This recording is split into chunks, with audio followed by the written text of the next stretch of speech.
আজ দুপুরের রান্নাতে লেগে গেছি।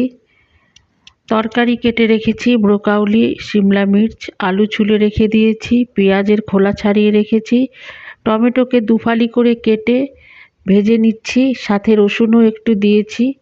টমেটো ভর্তা করব। আগে টমেটোগুলো একটু ভালোভাবে ভেজে নেব। এদিকে টমেটো ভেজে উঠিয়ে নিয়েছি, আর এখানে লঙ্কা ভেজে রেখেছি। আর এবারে পেঁয়াজগুলোকে ভাজতে দিয়েছি। পেঁয়াজগুলো বেশ লাল লাল করে ভাজতে হবে, তারপরে টমেটোর সাথে মেখে নিতে হবে। তো পেঁয়াজগুলো একটু নাড়াচাড়া করে দিচ্ছি, ভালো করে লাল লাল করে ভেজে নেব।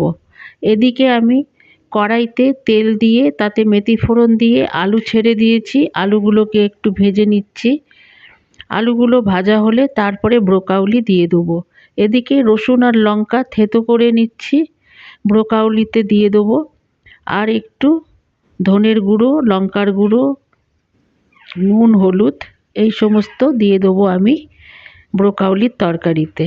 তো সব মশলা আমি দিয়ে দিয়েছি, দিয়ে ভালো করে তরকারিকে কষিয়ে নিচ্ছি। আর এদিকে তরকারি কষাতে কষাতে এদিকে আমি টমেটো ভর্তা মেখে নেব।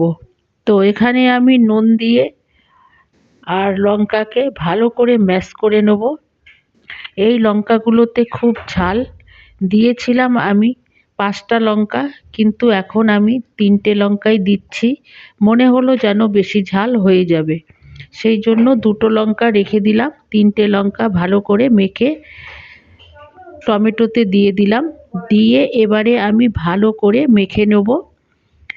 ভালো করে মাখতে হবে, কেননা টমেটোর আবার শক্ত যদি থাকে সেগুলোকে ভালোভাবে আঙুলের দ্বারা ভালো করে সেটাকে ম্যাশ করে নিতে হবে।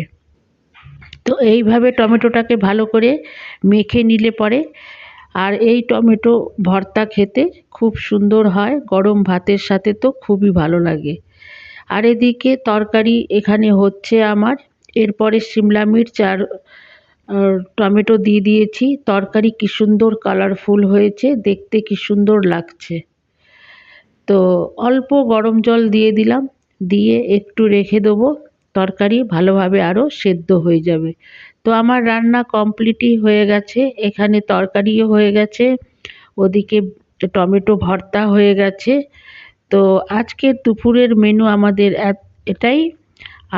আজকের মতন এতটাই। টাটা।